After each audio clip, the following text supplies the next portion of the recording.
ठीक है, तो अपन वापस से पढ़ रहे हैं जो अपन ने सुबह पढ़ा था।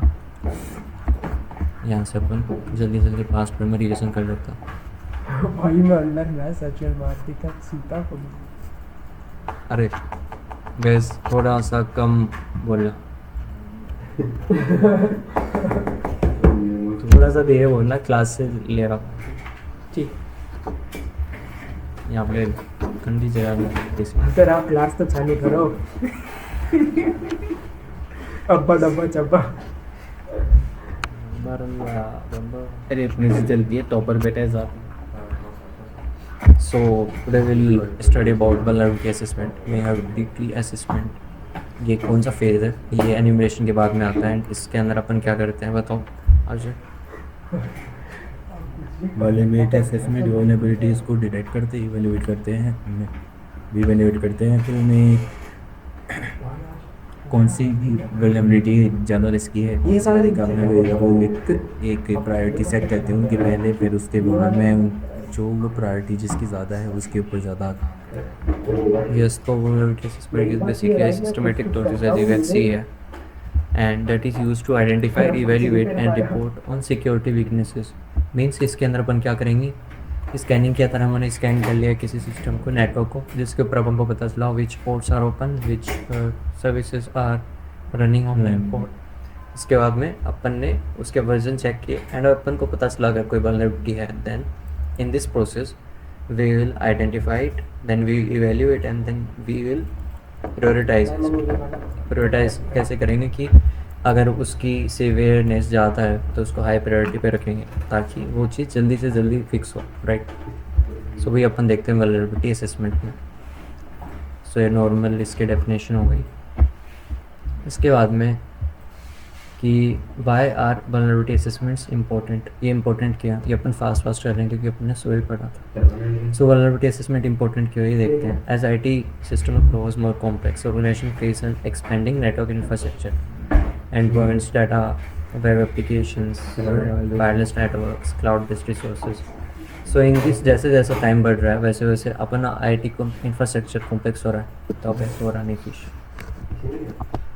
कॉम्प्लेक्स कैसे हो रहा है IT infrastructure?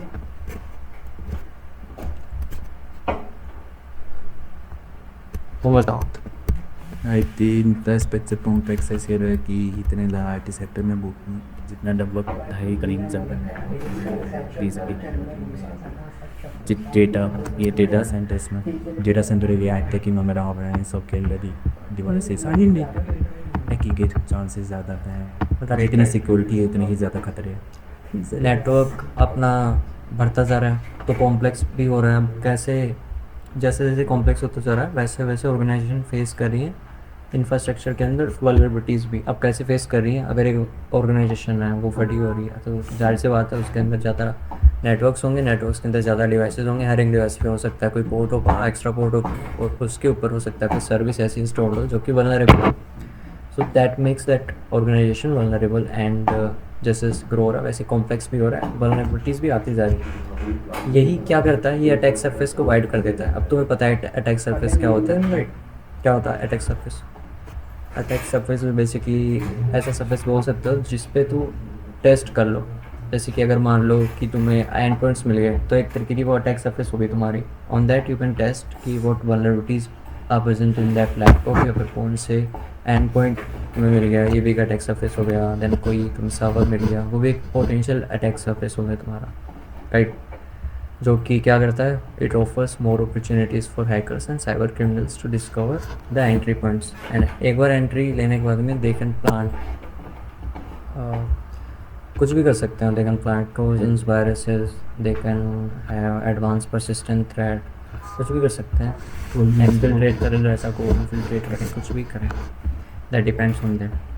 Built-in vulnerability assessments can help organizations or security teams identify and manage these potential gaps between they are exploited, which can lead to data breaches, exposure of personal identified information. Routine मतलब vulnerability assessments होते रहेंगे। यानी ये क्या करेंगे, ये एक help करेंगे पोटेंशियल गैप्स को फाइंड करने में। वो एक्सप्लॉइट है इससे पहले पोटेंशियल गैप्स को फाइंड कर लेगी।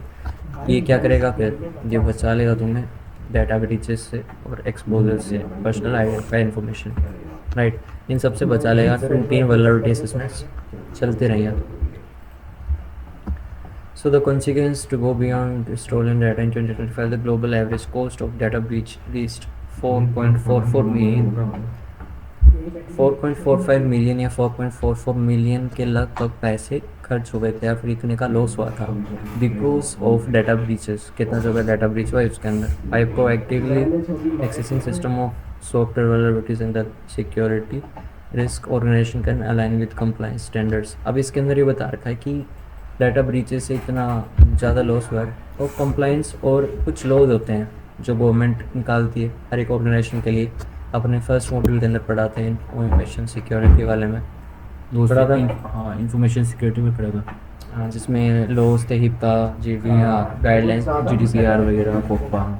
हाँ, तो उसके अंदर ही है ये भी कंप्लायंस स्टैंडर्ड्स को मेंटेन करने में हेल्प करता है। तो एक ये बताता है प्रोएक्टिवली अपन मैनेज कर पाते हैं साइबर थ्रेट से अगर अपन रिस्क असेसमेंट या वल्नरेबिलिटी असेसमेंट करते रहें तो। प्रोएक्टिवली मीन्स कि विदाउट वेटिंग कि कुछ होगा तब अपन एक्शन लेंगे। इसकी बजाय प्रोएक्टिवली मीन्स कि हम लगातार असेसमेंट्स करते जा रहे हैं, हम वेट नहीं कर रहे कोई थ्रेट का आने का कि भाई कोई थ्रेट आएगा तब मैं उसका असेसमेंट लूँगा या फिर तब मैं फ़िक्स करूँगा। बट हम पहले से ही उसको फिक्स करने में लग रहे हैं कि पहले से हम असेसमेंट करते जा रहे हैं ताकि कोई थ्रेट आए उससे पहले अपन को बता सकते हैं।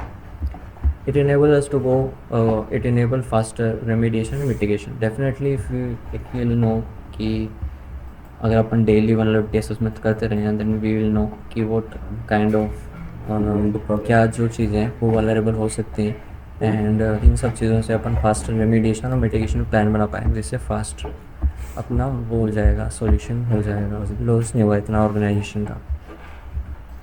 It's strengthen the stakeholder trust. Stakeholder का ट्रस्ट भी बना रहता है। अब जो हायर जो बोर्ड मेंबर्स हैं किसी भी कंपनी के या फिर जो नॉर्मल जिसने स्टेक ले रखे हैं कंपनी के अंदर उनका ट्रस्ट बना रहता है कि भाई कि जो सिक्योरिटी टीम है वो time to time vulnerability assessment करके अपन को पहले से इशू बता देती है कि पोटेंशियल इशू हो सकता है और उसको रैंक वाइज करके बता देती है जिससे अपन उसे पहले फिक्स कर लेते हैं, जिससे ट्रस्ट बना रहता ही है। Now will read about the role of assessments in vulnerability management. Assessment का क्या रोल है वल्नरेबिलिटी मैनेजमेंट? वल्नरेबिलिटी मैनेजमेंट क्या होता है बता।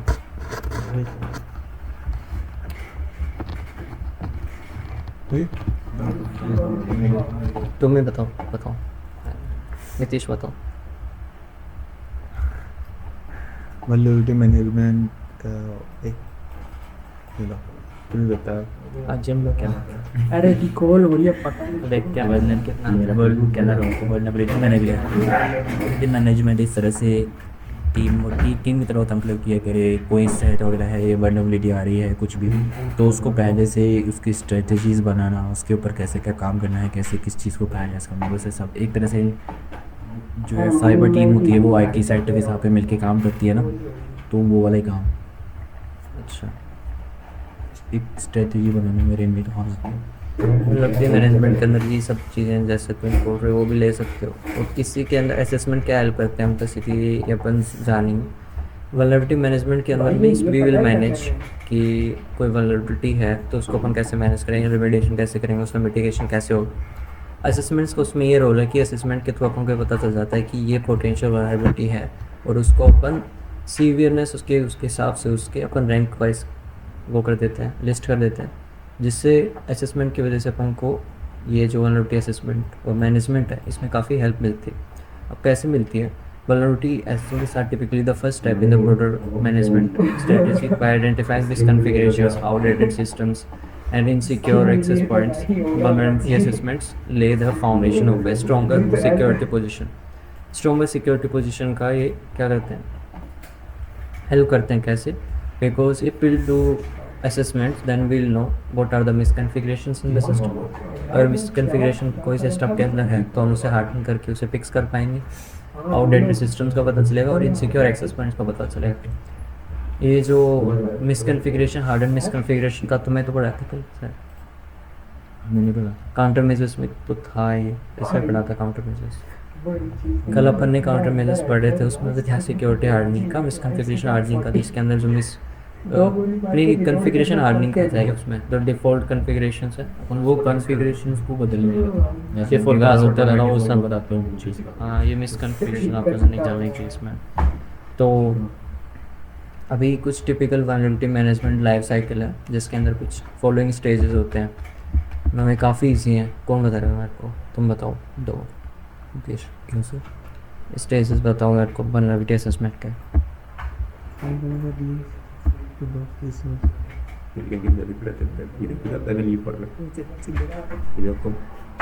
बताओ।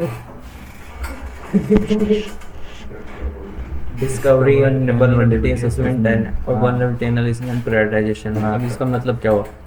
इसका मतलब ये हुआ कैसे ओपन कोड होंगे, इसके अलावा सिस्टम है उसके अंदर कौन कौन सा वल्नरेबिलिटीज और वल्नरेबिलिटी एनालिसिस कितने मतलब कितने प्रायोरिटी देनी है वल्नरेबिलिटीज को।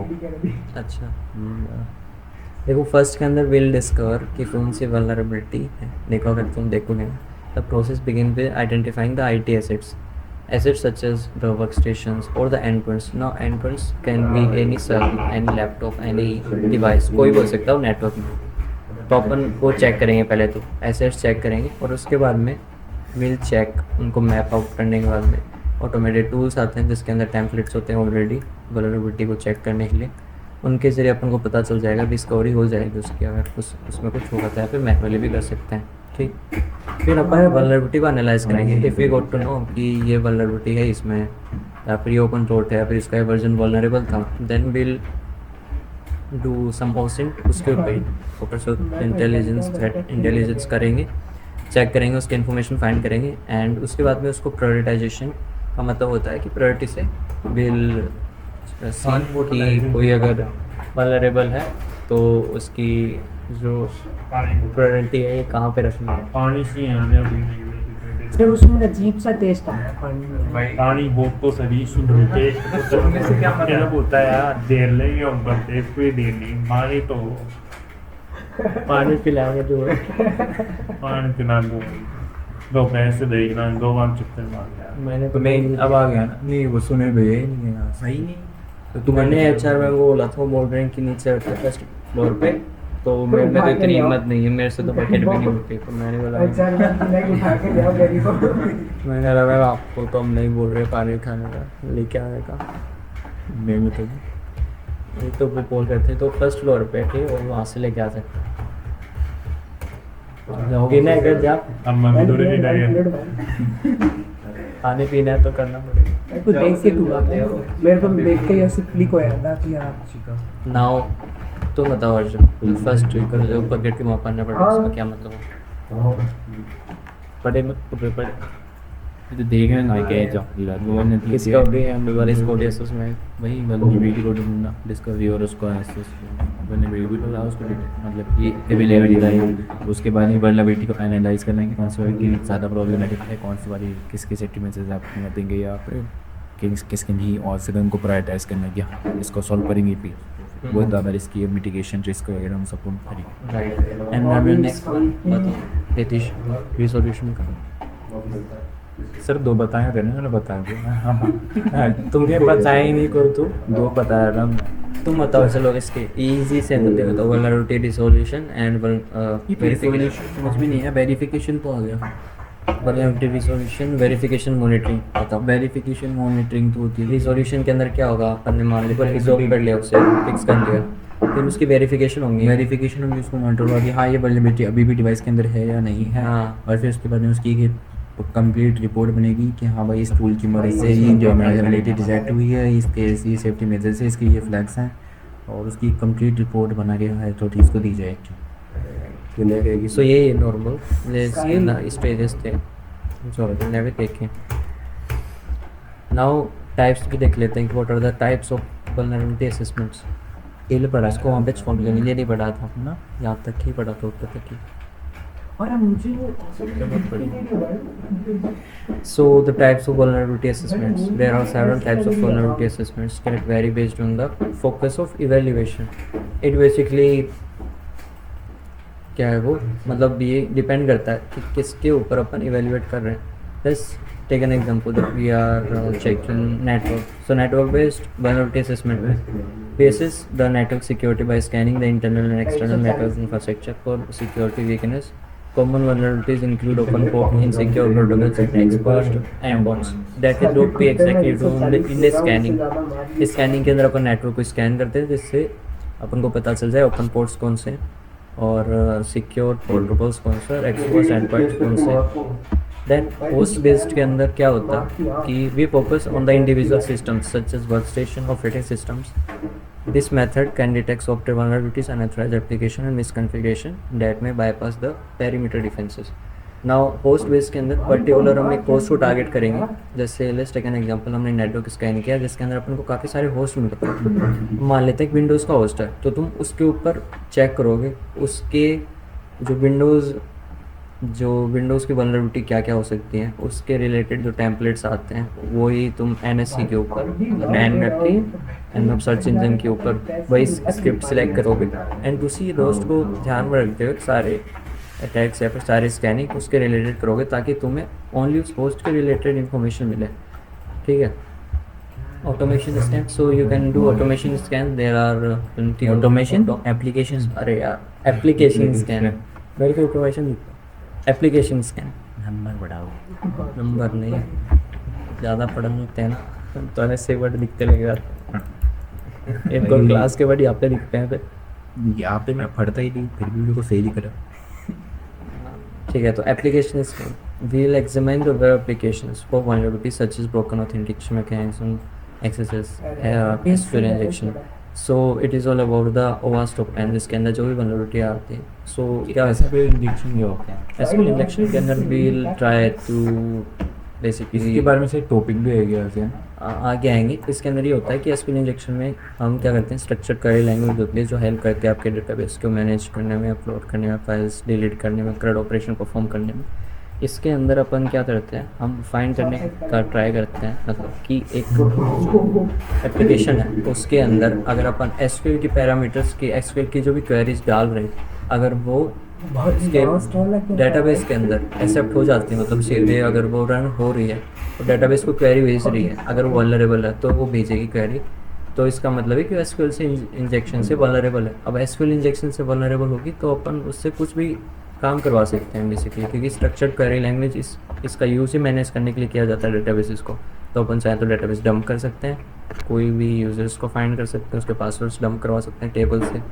बस वो चेक करना पड़ता है कि कोई साइट वल्नरेबल है या नहीं. अगर वल्नरेबल होगी तो डायरेक्ट जस्ट करके जो वो अपने क्वेरीज हैं वो रन होंगे बैकएंड में जो कि रन नहीं होनी चाहिए. अब इसकी मिटिगेशन के लिए काउंटर मेजर्स के लिए प्रीपेड स्टेटमेंट्स को बेसिकली मेनली यूज़ करते हैं. तो ये OWASP टॉप-10 की चीज़ें हैं सारी एप्लीकेशन स्कैन की जिसके अंदर अपन जो कि वेब एप्लीकेशन की वल्नरेबिलिटीज़ होती हैं उनको चेक करते हैं कि जैसे वेब एप्लीकेशन की वल्नरेबिलिटीज़ हो गई, SQL इंजेक्शन हो गई, एक्सेस हो गई, LFI, RFI, DAN, broken authentication, ये सब कुछ चेक करते हैं इसमें. Then wireless network assessment. Wireless network assessment में क्या होता है will identify risk associated with wireless networks including the rogue access point we recursion. Rogue access point का मतलब क्या होता है और एक्सेस पॉइंट का मतलब क्या होता है बताओ चलता है. वो प्लीज़ AP एक्सेस पॉइंट क्या होता है पता है?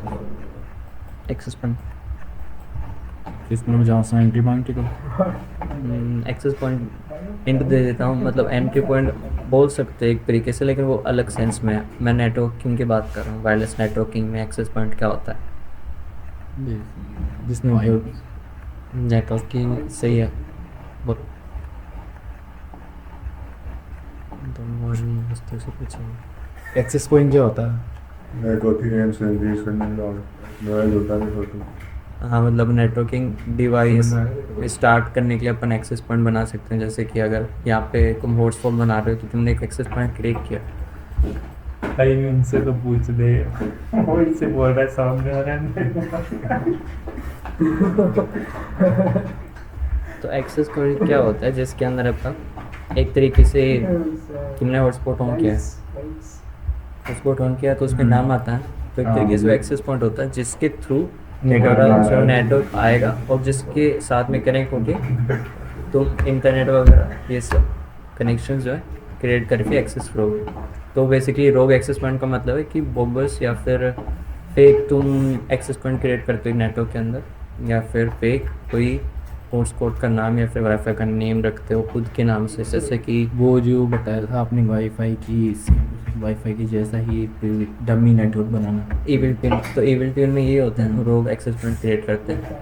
इसका एग्जांपल है जैसे कि मान लेते हैं एक वाईफाई का नाम है, वो उसका नाम वीक नाम से लिख रखा है उसने, इसका वाईफाई का नाम वीक है। तो आपने क्या किया, इविल ट्यून के अंदर वो डीडोस अटैक करते हैं अपन सबसे पहले उसके ऊपर, जिससे वो डाउन हो जाता है। और उसके बाद में एक रोग एक्सेस पॉइंट बनाते हैं, एक फेक उसी के नाम पे अपना हॉटस्पॉट से क्रिएट कर देते हैं, वाईफाई क्रिएट कर देते हैं, जिससे लोग उससे कनेक्ट होते हैं। So it is direct connect होते ही अपन उनके सिस्टम के अंदर उसमें अटैक नहीं, वो कनेक्ट होते ही अपन उनका पासवर्ड लेते हैं वाईफाई का। तो अपन क्या करेंगे, सबसे पहले कनेक्ट होंगे तो उनके पास एक नोटिफिकेशन आती है कि sign in to the network, और उसके बाद में उन्हें एक स्क्रीन शो होती है जिसके अंदर वो आता है कि new firmware update is available, फिर अपना पासवर्ड डालने। 120 तो उनको लगता है कि वाईफाई का पासवर्ड डालना होगा। जैसे वाईफाई का पासवर्ड डालते हैं, अगर वाईफाई का पासवर्ड करेक्ट होगा तो उस पर आ जाएगा कि एंग्री इंस्टॉलेशन इज़ कम्प्लीट, ऐसा कुछ।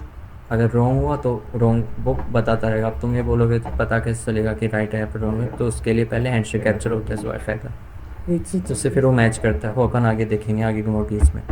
Then database assessment scan databases for security vulnerabilities that could expose sensitive data. Common issues include default credential, poor access control, outdated database engines, and excessive user permissions.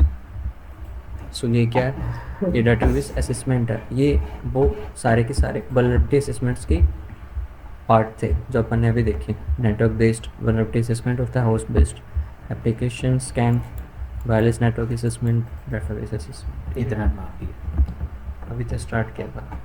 And का और sir 47 हो गई, 3 बजने वाले फलाने तो ढाई बजे स्टॉप 2:30 वही की तेरी गलती है। कल तेरे से 3 बजे जाते तब वो 4 वो आज क्लास में मैं सही बोल रहा हूँ, इसलिए बोल रहा हूँ तेरा हो गया एम भी बता रहे हैं मैं ये बात ये और कर लेते हैं। Vulnerability assessment tools and techniques.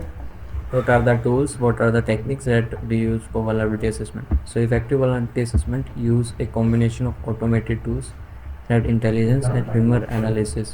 While automation accelerates discovery, skilled security teams play a key role in interpreting results, filtering false positive, and ensuring accurate remediation efforts. Now, what are false positives?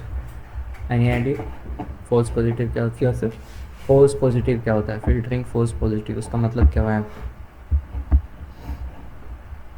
ये नहीं आता। False positive क्या होता है बता। False positive मतलब कि उस व्यक्ति को जो चीज अलर्ट हुई है सच भी हो सकती है या फिर गलत भी हो सकती है। हाँ, मतलब कि फॉल्स पॉजिटिव का मतलब ये है जैसे कि मान लो कि तुम्हें एक अलर्ट आया कि ये चीज़ है वो इस चीज़ में बग है या फिर ये चीज़ वल्नरेबल है, तो तुम उसको क्या करोगे, पहले तुम उसको उसका POC करोगे, प्रूफ ऑफ कॉन्सेप्ट के लिए पूरा उसको करके देखना पड़ेगा कि ये इसमें बग भी है, ये वल्नरेबल भी है फिर नहीं। तो तुम अगर उसको करोगे, अगर वो वल्नरेबल निकलती है तो तुम्हें पता चल जाएगा कि रियल है, वरना फॉल्स पॉजिटिव है कि अपन को लगा था कि पॉजिटिव है बट वो फॉल्स निकला एक तरीके से, इसलिए उसको फॉल्स पॉजिटिव बोलते हैं। एंड जो स्कैनर्स ऑटोमेटिक स्कैनर्स हैं वो ये नोटिफिकेशन दिखाते हैं बेसिकली कि ये चीज़ वल्नरेबल हुई है। फिर जब तुम उसको चेक करते हो तो फॉल्स निकलती है, तो फिल्टर करो फॉल्स पॉजिटिव को और इंश्योर करो एक्यूरेट रिमेडिएशन एफर्ट्स गवर्नमेंट कि फिर लगी वो है बढ़िया ऐसी में लोगों का और अपने आप के होते हैं, चालू करो उसको अपने आप हो रही है।